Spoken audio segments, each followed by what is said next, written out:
Not that long ago, Max Kellerman did a video in which he said that Manny Pacquiao, with his recent victory over Keith Thurman, could submit his resume for consideration as the greatest fighter of all time.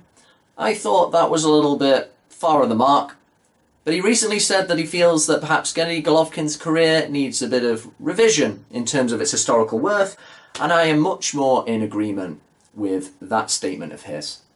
Now, Golovkin, of course, didn't look so great against Sergei Derevyanchenko, one of his best opponents, and we know that Golovkin has kind of fought his best opposition while he's been on the slide, but it's always going to be hard to resolve those two things to determine what was really going on in those fights. I feel more so it's a fact the opposition was better than he's got older, because his decline has been gradual. He's never been a quick guy, so he never really lost that much speed. He's never been particularly slick. He's always been a little bit hittable. So for me, I feel the fact that he's degraded a bit doesn't bear the truth of the fact of what the good opposition brought, or rather the flaws that the good opposition exposed in him as a fighter. Rather than looking at Golovkin's career and trying to argue the merits of the actual results, I think a good way to highlight a point, trying to be objectively critical, is to give him the two Canelo fights. Let's say he's 40-0 or 41-0, whatever he'd be with the two Canelo victories. If you give Golovkin those two Canelo victories, the problem is it would only serve to highlight his shortcomings in those fights. Golovkin's reputation prior to the Canelo fight, the way he operated, was one that really created that fan base. It was similar to a Mike Tyson situation in that he created that devotion. People wanted to see the monster. They wanted to see the wrath. Going into the Canelo fight, even though we know he was a little bit aged, he was still supposed to be the guy who was going to beat the Mexican down in a good fight.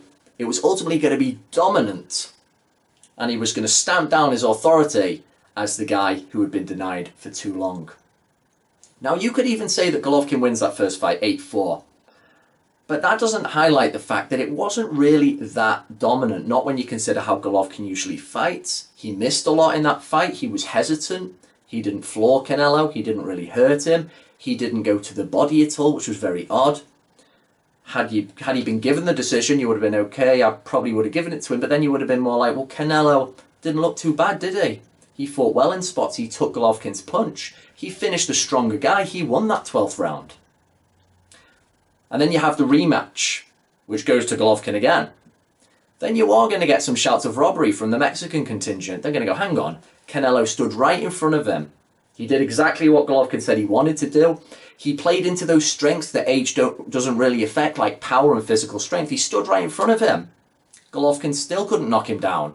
It was really close this time. So you can make Golovkin 41-0, but ultimately, even if you consider age into those performances, factor it in the rearview mirror, those two victories over Canelo Alvarez are not really going to shine. They're not going to be those moments where you go, that's when he attained greatness. It wasn't Hagler stopping Thomas Hearns. It wasn't Carlos Monzon bursting onto the scene, knocking out Nino Benvenuti way back in 1970. And yes, age is a factor with Golovkin, but at the same time, it's not like we haven't had old middleweight greats before. Dick Tiger, Carlos Monzon, and of course Bernard Hopkins were all great middleweights who had success well into their 30s. For me, Golovkin, an excellent middleweight, no doubt. You could still possibly call him great, but what greatness are we talking about? I think the nucleus of this criticism, I think objective criticism, that Kellerman was talking about when we start frowning a little bit at Golovkin, is the fact that people were telling us this guy's the next Hagler. This guy's the next Carlos Monzon. You were saying he was this high. You were saying he was the creme de la creme. And yes, there were some unfortunate things. The fact he was locked out for a bit, the fact he aged.